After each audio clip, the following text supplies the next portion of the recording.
Devemos estar preparados também para complicações durante e pós o procedimento de exodontia. Dentre os principais itens e complicações constatados no dia a dia clínico, temos hemorragia, fraturas radiculares, fratura de tábua óssea, um exemplo tuber da maxila quando da extração de terceiro molar superior, descência de sutura, comunicação bucosinusal, parestesia, alveolite e infecções. Quanto à hemorragia, de todos os acidentes e complicações que ocorrem durante e pós os procedimentos de exodontia, a hemorragia é o mais comumente encontrado. Complicações durante e pós-operatório. Quanto à hemorragia, dentre os acidentes ou complicações mais comumente encontradas, a hemorragia e alveolite merecem destaque. Em relação à hemorragia, tal situação pode ocorrer tanto no período transoperatório, por um acidente, quanto após o término da cirurgia complicação. Uma hemorragia também pode ocorrer com a condição sistêmica do paciente, como visto no período de anamnese e avaliação sistêmica dos pacientes, principalmente os que fazem uso de anticoagulantes. Então, variações anatômicas, posicionamento do dente em relação ao canal mandibular e quadros de discrasia sanguínea são as principais causas das hemorragias. Os episódios de hemorragia representam cerca de 0,2 a 5,8% dos acidentes, complicações, e que a manobra de compressão é uma técnica segura e confiável no controle de sangramento intenso. Com base em alveolite, temos um dos temas mais controversos de cirurgia bucal, principalmente quanto ao seu diagnóstico, aos fatores etiológicos e à prevenção. Define-se a alveolite como sendo uma dor intensa e latejante, incessante com o uso de analgésicos de rotina, com surgimento entre o segundo e quinto dia após a cirurgia, presença de odor fétido e ausência de tecido íntegro no interior do alvéolo. Para a alveolite, como possíveis fatores de risco, podemos incluir manobras cirúrgicas intempestivas, experiência do cirurgião, posição do dente, idade do paciente, tabagismo, gênero feminino, uso de contraceptivos orais e corticoides, uso de anestésicos locais com vasoconstritor devido ao efeito rebote, fatores intrínsecos como discrasias sanguíneas, entre outros. Diferentes manobras são indicadas para a prevenção da alveolite, incluindo lavagem generosa da cavidade com soro fisiológico durante o ato cirúrgico, utilização de antisséptico nos períodos pré e pós-operatório e manutenção do coágulo no interior do alvéolo com técnicas de sutura adequadas. Quando a alveolite já está instalada no interior do alvéolo, pode-se lançar mão de substâncias medicamentosas intraalveolares ou simplesmente a irrigação do alvéolo com solução fisiológica e formação do coágulo. Devemos ter um cuidado enorme quando o paciente faz retorno e há a presença de alveolite, quando da remoção da sutura presente, curetagem, irrigação do alvéolo com soro fisiológico ou qualquer outra substância, a nova sutura deve tomar muito cuidado com a cooptação desses rebordos gengivais, pois os mesmos muitas vezes já se encontram lacerados, inflamados e pode gerar um dano ainda maior.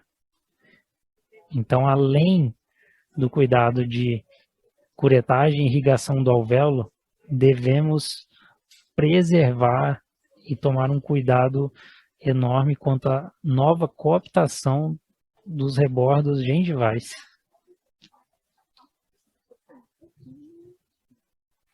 Fraturas radiculares. Fraturas radiculares são as complicações encontradas com a segunda maior incidência em diversos estudos, sendo observado que os pacientes acima de 24 anos são os mais afetados.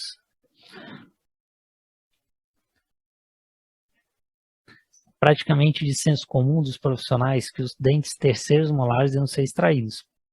preferencialmente antes da risogênese completa, diminuindo os riscos de fraturas radiculares, corroborando os resultados de Arrigoni e Lambrecht.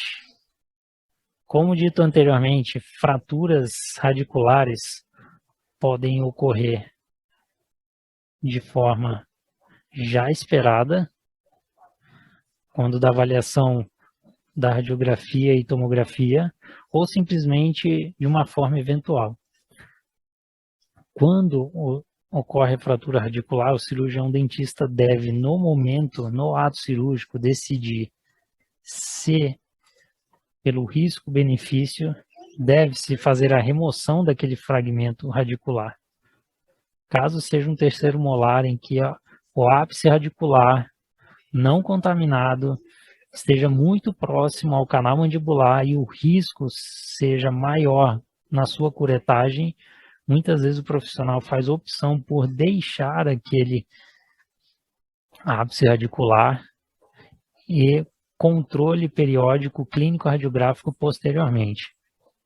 Dentes tratados endodonticamente com fraturas coronárias geralmente apresentam uma incidência maior de fratura radicular durante o procedimento de exodontia. É evidente que as raízes fraturadas devam ser removidas sem dano aos tecidos adjacentes.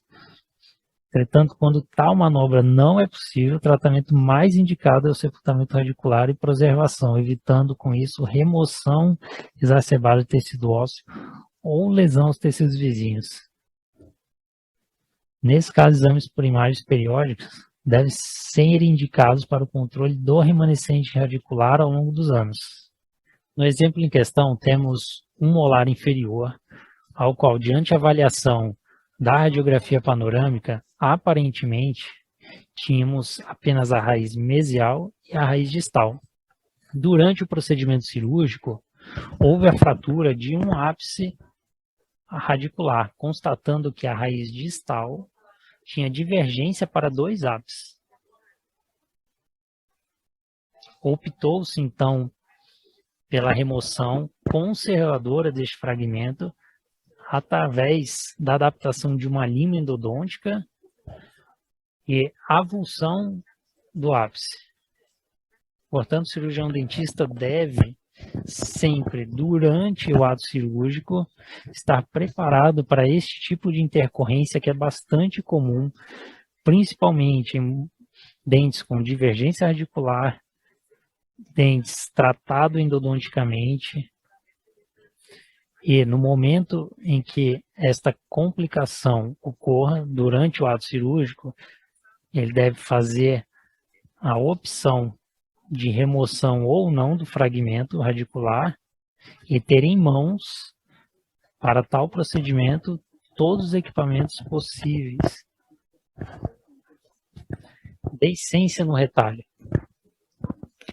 Essa situação é observada quando o tecido mole sofre uma retração, expondo o tecido ósseo subjacente. As principais causas são a inadequada técnica de fechamento do retalho, rompimento prematuro das suturas ou forças mecânicas locais.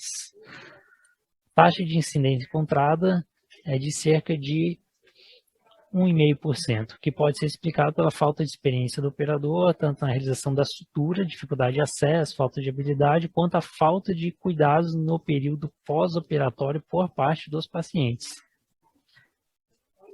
Tratamento dos casos de deiscência inclui limpeza da área exposta, anestesia da região e nova sutura, com um prognóstico favorável de evolução na maioria dos casos.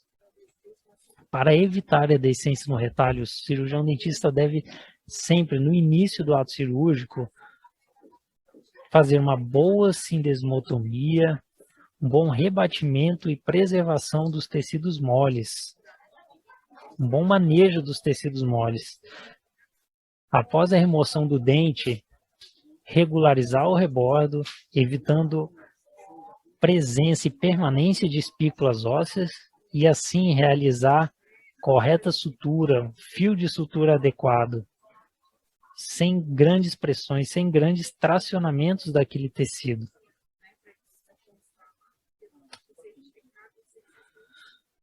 Comunicação buco-sinusal. Comunicação não tem uma grande incidência durante e pós os procedimentos cirúrgicos. E a comunicação bucosinusal é definida como qualquer abertura que se forma entre o seio maxilar e a cavidade bucal, podendo ocorrer no transoperatório e também no pós-operatório. Dentes com íntimo contato com o seio maxilar apresentam um elevado risco de lesionar a membrana sinusal durante as manobras de exodontia, devendo o tratamento das comunicações bucosinusais ser realizado de acordo com cada situação clínica. O tratamento deve ser feito de forma imediata, ou seja, fechamento da comunicação ocorrida durante a cirurgia deve ser realizado com o posicionamento de um retalho de espessura total sobre a comunicação através dos retalhos bucal, palatal, lingual ou pedículo do corpo adiposo da bochecha, entre outros.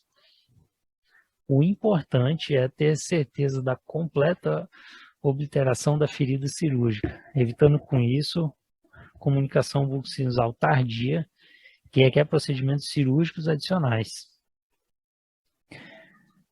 Como orientações pós-operatórias aos pacientes, é essencial para o sucesso do mesmo, no tratamento dos primeiros dias de pós-operatório, evitar o uso de canudos, espirrar de boca aberta, não realizar bochechas, não assoar pelo nariz. Portanto, sempre que o dentista verificar a possibilidade de uma comunicação bucosinusal, deve-se fazer um procedimento cirúrgico muito mais conservador, modificando assim o acesso desde o início ao rebatimento do retalho até correta utilização dos equipamentos, sindesmótonos, leve luxação, evitando pressões apicais com as alavancas e uma boa sutura com cooptação dos rebotes gengivais ao final do procedimento. Parestesia.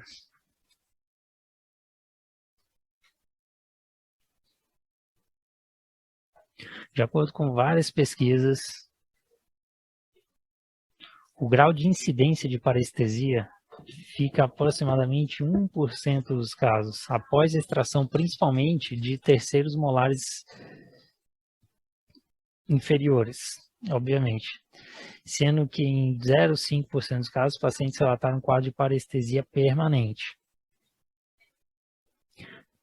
Vários estudos apresentam índice de parestesia variando entre 0,4 e 8,4, não fazendo citação em relação ao tempo de parestesia. Afirmar ainda que o grau de impacção tem influência direta nos quadros de parestesia, demonstrando que dos 6 casos encontrados, 5 encontrados na posição 2C e um caso na posição C, além de as posições mesioangulares e distangulares apresentarem 2 vezes mais chances de provocarem algum grau de parestesia. Considerando danos ao nervo lingual, a manipulação excessiva do retalho e o uso inadequado dos instrumentais são as principais causas de parestesia. Que o índice de parestesia da região lingual pode variar de 0 a 23%.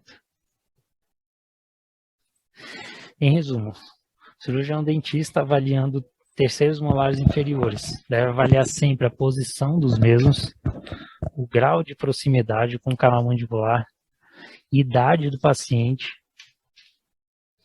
posição e conformação das raízes.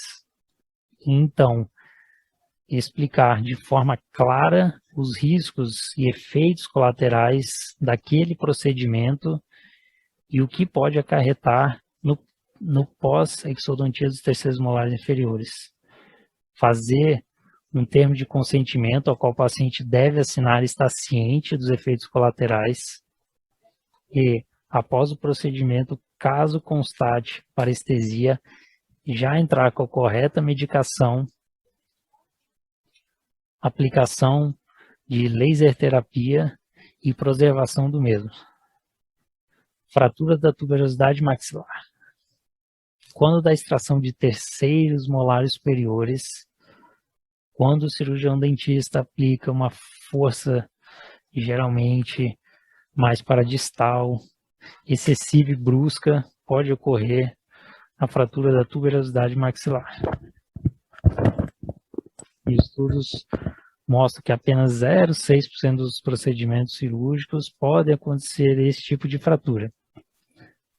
Constatam, assim, que a falta de experiência dos operadores responsáveis pela cirurgia dos pacientes encontra um índice bastante superior, possivelmente pelo uso excessivo de força ou pela inadequada sindesmotomia da região distal ao terceiro molar superior. Outras possíveis causas são posicionamento do dente, relação com o seio maxilar, qualidade do tecido ósseo, geralmente associado à idade dos pacientes. As opções de tratamento deste acidente da fratura da tuberosidade maxilar incluem remoção do fragmento fraturado ou reposicionamento deste, dependendo do tamanho e grau de locomoção após a fratura. As infecções no pós-exodontia. Fatores como idade do paciente, utilização das técnicas de osteotomia ou odontosecção, atraso no reparo alveolar, estado prévio de inflamação local, inexperiência do cirurgião e a falta do uso da profilaxia antibiótica são considerados predisponentes para a infecção. Profilaxia antibiótica é o fator mais controverso dentre todos citados, com alguns trabalhos apontando para a necessidade do seu uso apenas em situações onde há exposição do plexo vasculo-nervoso do canal mandibular, aumentando em até 7 vezes as chances de infecção. A taxa de infecção do presente estudo foi de 0,47%, enquanto que a descrita na literatura sugere uma avaliação entre 0,8 e 4,3. Isso possibilita concluir que, como citado anteriormente, o uso profilático dos antibióticos para a extração dos terceiros molares faz desnecessário que a experiência do cirurgião não é um fator fundamental para o desfecho da infecção. Outro fator a ser considerado no presente estudo de referência foram os critérios de inclusão. Apenas pacientes com bom estado geral de saúde e boa higiene bucal foram selecionados, que pode ter influenciado nos resultados. Exodontias atraumáticas. O cirurgião dentista deve sempre, independente se após a extração desses dentes, que não é o caso na prática diária da odontologia no serviço público, colocação imediata de dispositivos de implante, o cirurgião dentista deve sempre priorizar por uma extração atraumática, evitando assim todas as complicações citadas previamente, seja ela de fratura radicular, infecções, comunicações bucosinusais, pensando exclusivamente em um excelente procedimento e pós-operatório ao paciente. Para tal aplicação de exodontias atraumáticas, o cirurgião dentista deve ter um conhecimento apurado da técnica, fazer um bom diagnóstico e plano de tratamento e a utilização do correto instrumental. O sucesso da técnica está diretamente relacionado ao conhecimento das suas indicações e limitações de uso, assim como correta utilização de diferentes tipos de dispositivos.